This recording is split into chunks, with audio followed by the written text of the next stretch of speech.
Ada sebuah kalimat yang sering kita dengar sejak kecil. Kita dijajah selama 3,5 abad, 350 tahun. Kalimat itu diulang-ulang dalam buku pelajaran, pidato kemerdekaan, hingga percakapan sehari-hari. Seolah menjadi mantra yang membentuk identitas bangsa, bahwa Indonesia adalah negeri yang lama terbelenggu.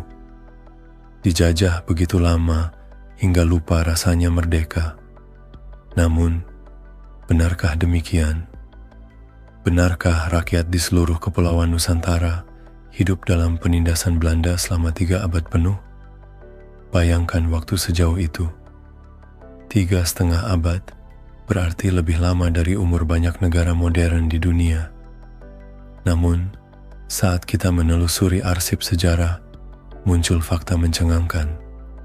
Tidak pernah ada masa di mana seluruh wilayah Indonesia benar-benar dikuasai Belanda selama 350 tahun penuh. Yang disebut penjajahan 350 tahun ternyata bukan kebenaran mutlak, melainkan mitos sejarah. Sebuah warisan dari narasi nasionalisme awal yang digunakan untuk membangkitkan semangat kemerdekaan. Dan sekarang, kita akan membuka kembali lembaran itu, menelusuri bagaimana mitos itu lahir, apa yang sebenarnya terjadi di abad-abad penjajahan, dan mengapa sejarah kadang memilih disederhanakan demi tujuan yang lebih besar.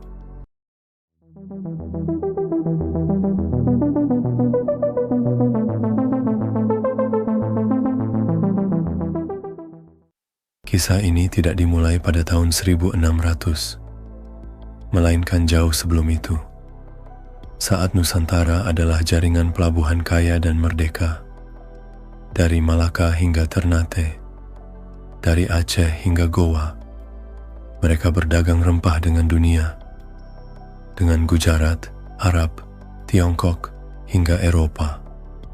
Lada, pala, dan cengkih adalah emas cair pada masanya. Namun pada abad ke-16, angin sejarah berubah. Portugis tiba di Malaka tahun 1511. Mereka datang membawa kapal, meriam, dan salib. Disusul oleh Spanyol dari arah timur.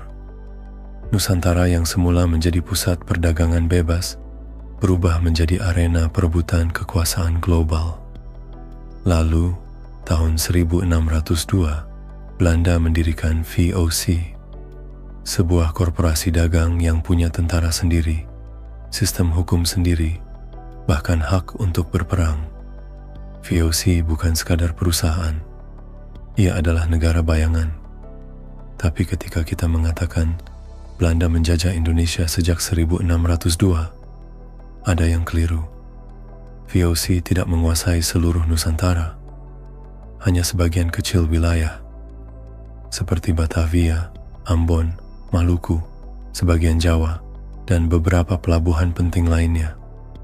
Aceh masih berdaulat, Goa masih gagah, Banjarmasin, Bali, dan Lombok tetap memiliki rajanya sendiri. Bahkan hingga pertengahan abad ke-19, sebagian besar wilayah Nusantara belum tersentuh kekuasaan Belanda. Kekuasaan VOC pun tidak kekal. Tahun 1799, perusahaan itu bangkrut, tenggelam dalam korupsi dan utang. Saat itu Belanda sendiri sedang dijajah oleh Prancis di bawah Napoleon Bonaparte. Selama masa ini, banyak wilayah di Indonesia justru sempat dikuasai Inggris di bawah Thomas Stamford Raffles. Baru setelah kekuasaan Belanda pulih di awal abad ke-19, penjajahan nasional benar-benar dimulai dengan kontrol administratif, militer, dan ekonomi yang meluas. Artinya, jika dihitung sejak saat itu, masa penjajahan sesungguhnya tidak lebih dari 120 sampai 140 tahun. Lalu, dari mana datangnya angka 350 tahun? Jawabannya, ironisnya, berasal dari semangat perjuangan itu sendiri. Pada tahun-tahun awal kemerdekaan, Indonesia masih mencari identitas. bagaimana menjelaskan kepada rakyat tentang panjangnya penderitaan masa lalu, dan betapa berharganya kemerdekaan yang baru lahir. Disinilah kalimat itu muncul. Kita dijajah selama 350 tahun. Kalimat itu pertama kali populer bukan dari sejarawan, melainkan dari tokoh nasionalis seperti Soekarno dan para pengajar kolonial yang beralih menjadi pendidik republik. Tujuannya bukan untuk menghitung dengan presisi, tapi untuk membangkitkan rasa kebangsaan. Namun, jika kita menelusuri arsip sejarah lebih dalam, kita menemukan kisah yang lebih rumit. Dan entah kenapa, justru lebih manusiawi. Di abad ke-17, Belanda berperang mati-matian di Maluku.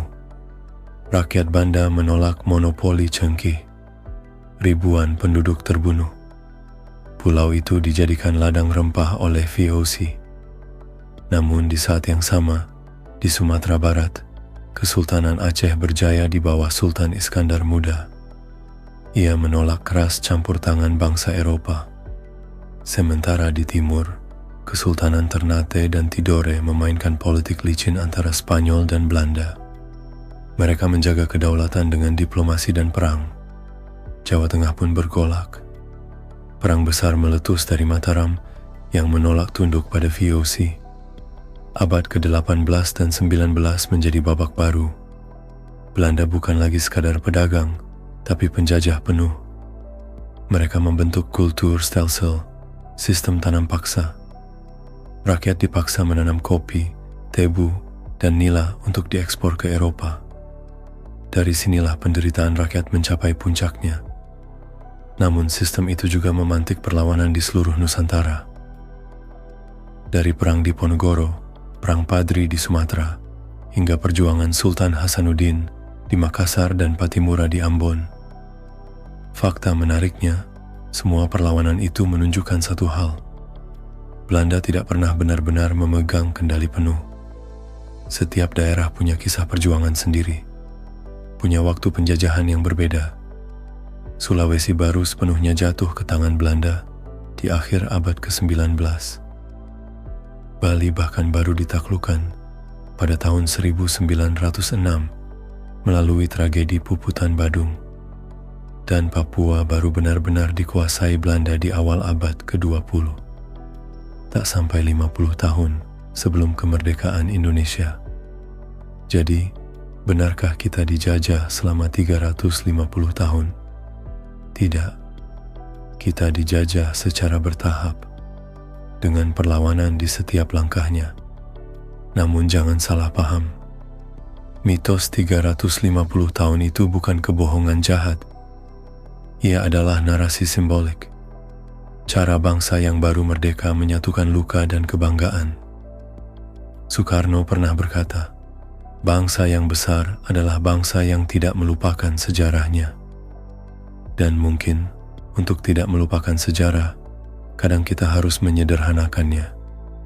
Kini, lebih dari 70 tahun setelah proklamasi, kita punya kesempatan untuk menulis ulang kisah itu. Bukan untuk mengubah semangatnya, tapi untuk memahami kebenarannya. Penjajahan selama 350 tahun bukanlah fakta matematis, melainkan simbol penderitaan panjang bangsa Indonesia di bawah kolonialisme Eropa. Namun memahami bahwa angka itu tidak sepenuhnya tepat, bukan berarti menghapus luka sejarah. Justru memperkaya maknanya. Karena sejarah bukan hanya soal lamanya kita dijajah, tapi tentang bagaimana kita melawan. Tentang rakyat Banda yang menolak tunduk, petani Jawa yang berani melawan tanam paksa, pejuang Bali yang memilih gugur dengan terhormat, dan para pemuda yang akhirnya bersatu di tahun 1945. Setiap daerah punya waktunya sendiri, namun semangatnya satu, menolak ditindas.